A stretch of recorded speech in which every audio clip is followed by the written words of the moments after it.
National Security Advisor Ajit Doval was in St. Petersburg recently for the BRICS meeting of NSAs. Here he met and briefed President Vladimir Putin on Prime Minister Modi's meeting with Ukrainian President Volodomir Zeleneskyy.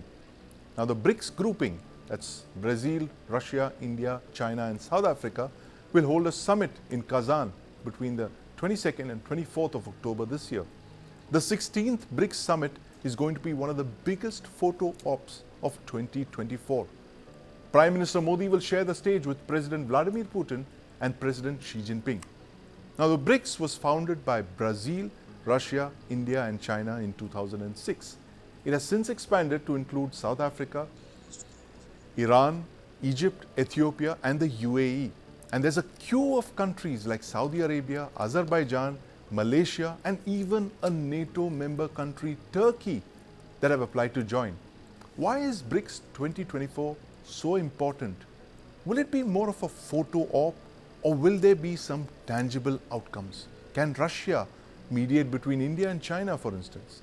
Joining me in this debate today are Ambassador Anil Trigunayat, Chirayu Thakkar, and in the studio is my colleague Deepak Bhadana. Gentlemen, welcome to the News9 Plus Show. Ambassador Trigunayat, one of the biggest photo ops of 2024, Prime Minister Modi with President Vladimir Putin and President Xi Jinping. Do you see BRICS 2024 being more than just a photo op? What can we expect a month from now? Sandeep, I don't think that this is simply a photo op for the simple reason that there are many countries. Now we are 10 countries that will be meeting there. Yes. And who joined expanded BRICS. There are about 40 more countries who are aspirants for becoming the member. And as we learned, there are about 150 countries that are expected to participate one way or the other in this summit. Secondly, the summit is happening at the time when there is a quest for an alternate global order that is emerging. Right. Because the West-led global order is under tremendous stress at the moment. China and Russia are leading the charge. Yes. For an alternate, more equitable multipolar world. That's how they call it. But at the same time, we are seeing that with the war, the Russia-Ukraine war, the weaponization of financial instruments, food, fuel, fertilizers, all this began. That has started in the rest of the world. And therefore, we are looking at the de-dollarization. We are looking at alternate currency mechanisms, which will be bilateral currencies or somehow. So these are not easy things to do. But definitely, I mean, there is an effort at this stage. Of course, there are intra-regional dynamic problems between Iran and some other countries, neighbors, India and China, and like that. We will have those. But at the same time, efforts are being made to bridge those. But India does not want it to become a sort of a pole. But irrespective of the way the situation is moving, I believe that we are going to see BRICS getting a greater heft. Right. As an alternate, I would say not the viewpoint, but a mechanism for those who wish to join it. Right. Absolutely. An alternate mechanism for those who wish to join it. And you've just mentioned the long queue of countries who want to participate in BRICS, who want to indeed join BRICS. Chirayu Thakkar, can BRICS actually offset G7? You know, the foreign minister Jaishankar made that point saying that, you know, you didn't let us into G7, so we had to go and join BRICS. So can BRICS kind of be a counterbalance to G7? Is this where the rest of the world would be headed? What I can say in response to this is what Ambassador Trigunayat said is absolutely right. All of these countries that are coalescing around this idea of BRICS or BRICS Plus, they have some form or the other of discontent with the current order led by the US and its Western allies. Right. So some of them they are disgruntled with the economic issues, some of them are disgruntled with security issues, some of them are disgruntled with other issues. But the problem is that this disgruntled group, the motley group, they have nothing in common. There are so many internecine feuds among them, and without a positive orientation, without a community of interest, you can actually not build anything. Second, to underwrite the global order. Now, all of this may have some sort of discontent with the current global order, but if you look, since the post-war period started, US has maintained its hegemony with 25% of the global output. Right. And with that output, it is underwriting this global order. Now, China is not yet there. Russia is already a dwindling power. You cannot sustain an order based on the quantity of nukes that you have. Right. Then who will underwrite this movement? You will eventually end up with some sort of a non-aligned movement that was in 1980s, which was a huge group of so many countries which were not happy to sign with this bloc or that bloc. Right. But there were so many tensions within the Iran-Iraq war, the Soviet invasion. So it's an internally divided house of disgruntled countries. I don't think they can produce anything meaningful and definitely not create an order.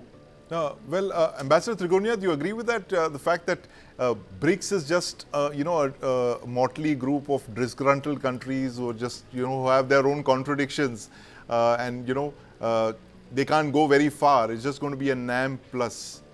I don't think so. I mean, this is not a motley group of countries. If that means India, you will call that as a motley group, or China for that matter, which is the second largest economy in the world. India is going to be the third largest economy in the world. Right. Russia will be the country with a bigger economy. But then you have Middle Eastern countries that are willing to join, which are also, you see, it is more of an economic grouping, geo-economic grouping. Right. They might have, certain countries, they might have the ambition, even Russia and China might have the ambition to create a new pole through BRICS. I doubt very much. SCO, I understand, is very much the line where China might like to see it as some kind of a security imperative. But the problem is that we are going through a very peculiar phase where the Western countries have actually, United States in particular, has undermined the very order it has created through unilateralism. Right. And so everybody is talking about multilateralism, means the different pockets of influence. Minilaterals are becoming far more important in many ways for limited objectives. So I would presume that there are going to be these issues. This is not going to be exactly an alternate world order created by BRICS or around BRICS. But definitely there would be an option available to various countries who do not want to be part of the bloc system. Right. That is, so I think that this is very much there. We are still, it's a work in progress. Right. It is an order. It has been under Russia's, I would say, presidency. Yes. It has come to be more on the forefront for the simple reason because Russia is confronting the West. Right. And their presidency, they want to show it off. About 200 meetings like we did in the G20. Yes. So they are the rest of the countries. They are reaching out to a large number of countries. And the fact that its attraction capability continues to be there, I think that will somehow keep it going to a great extent. Right. We have to also what happens to its alternate financial mechanisms, for example. Whether it is the bank which has been created, that bank, New Development Bank, whether it is going to sustain. They are happy that now Azerbaijan has just joined that. And if UAE and others, rich countries, participating, so there are all these things will come out eventually and work in it. Of course, it's a far too big, far too diffused in that sense. And that's the reason India has been very careful in recommending extension of BRICS and create some criteria. Right, absolutely. And in fact, Deepak, you've been tracking the BRICS very closely. The photo op that we're seeing over here, Prime Minister Modi with President Putin and President Xi Jinping, of course, that predates the Ladakh standoff of 2020. Do you think that Russia could bring in some kind of play mediator between India and China to kind of reduce tensions on the border? That's exactly the question that a lot of people are asking. Will there be any concrete outcome out of this beyond, mere diplomatic good wishes to everyone else? India and China have had a 4-year-long standoff. Yes. Even today, 60 to 70,000 troops just on the Indian side are posted there.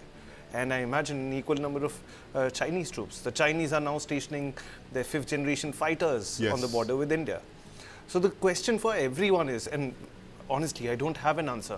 One can only hope that some positive, comes out of this. Right. Although there is, I believe, a thaw in India-China relations. There's been some talk of back-channel diplomacy. There is, of course, some wanted people being returned from China, and there have been some statements which suggest that there seems to be some kind of, talks in the pipeline. But let's ask Chirayu Thakkar, what will be India looking at from the BRICS 2024, from the 16th installment?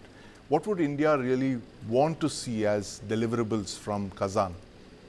I think there will be a lot of deliverables and at the technical level. So with some of the BRICS countries, you have counterterrorism efforts, and then there are much smaller areas where you have cooperation. So these are all issues of low politics where a lot of things are happening at BRICS level. I'm not writing it off.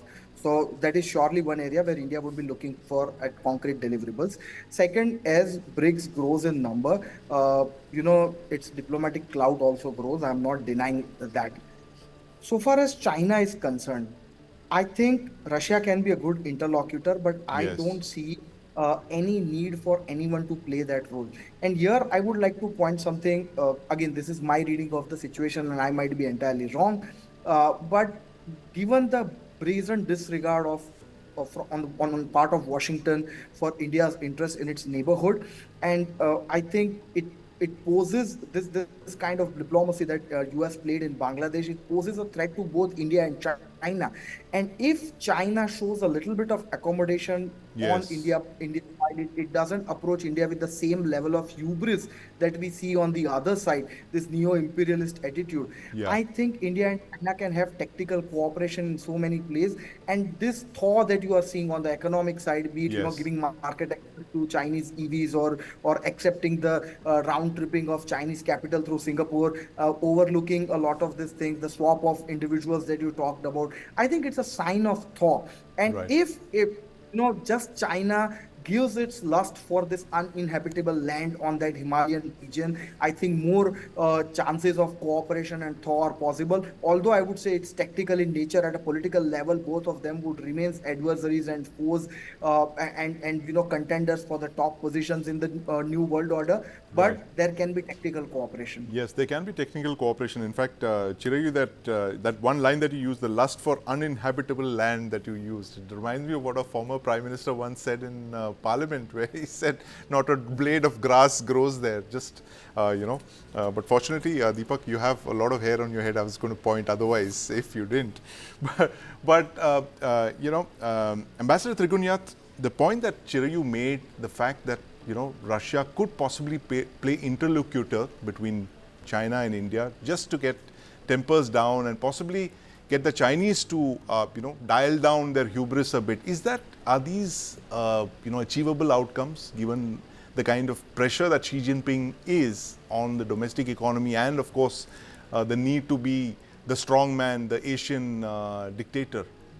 I fully agree with Chirayu's assessment on this, and I think that if you come to think of it, this was the Russians, Primakov, who started this RIC, Russia, India, China, way before we had even the BRICS, which came into being.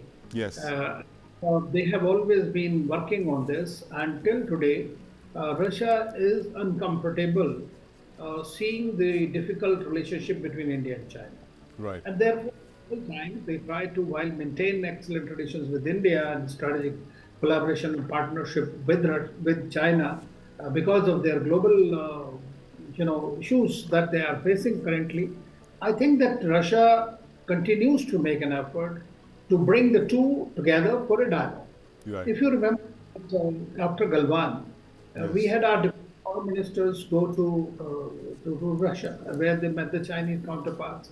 Since then, several times we have done, and now we are seeing some sort of a thaw which is happening, which is quite through the meetings between Jaishankar and Wang Yi and NSA and Wang Yi, and the possibility of Prime Minister Modi and Xi Jinping talking. They had a brief interaction in Johannesburg. And so I think that they realize, basically, both sides do realize that it is a significant relationship. But it will depend on China, which is looking at India as not only an adversary, but a potential, I would say, a country that can give it a run. And it has Right. given a run. It cannot Yes. just, so therefore it is important. Now, despite all that, we have seen our trade with China has really continued to grow exponentially. Yes. It's not that. The investments and all those areas are opening up once again for them. They understand that where the butter lie. And you mentioned about their economic difficulties, which they are facing, or the headwinds at the moment they are facing. Yes. The BRICS really fills that purpose. And Right. India is strategically, if they were to think, Yes. or even tech, I think India is a major partner in that because they would rather do that. And Bangladesh, I fully agree. I mean, the United States approach to Bangladesh has not been very amenable to our own interests. Right. And I think this has given them maybe some heft in the region against China. Yes. But at the same time, India and China both were working closely with Sheikh Hasina all through in all these years. Yes, right, absolutely. Yeah, and before that shock ouster of Sheikh Hasina changed a lot of perceptions we had about American interests here in South Asia. But thank you very much, gentlemen, for joining us this evening. We're talking about the BRICS, but also the RIC, the Russia, India, China trilateral at the very heart of BRICS. That is of great interest to New Delhi. This triangle between three of the most important countries in the world right now that will drive BRICS and indeed the rest of the world in the foreseeable future. Thank you very much for joining us.